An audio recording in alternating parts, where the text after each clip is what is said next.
یہ سورہ نمل ہے.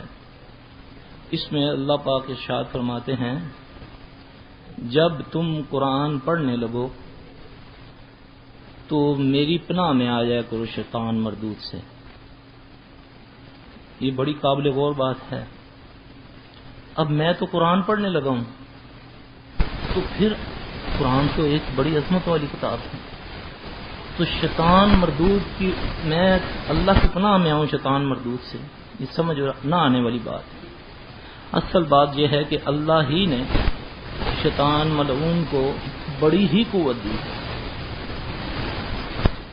اب قرآن ہے، قرآن یہ ہدایت ہے، ہدایت کی کتاب ہے، لیکن کن کے لیے؟ جو متقی ہیں، جو اللہ سے ڈرنے والے ہیں. بھی میں تو اللہ سے ڈرتا ہوں. اب اللہ کا ڈر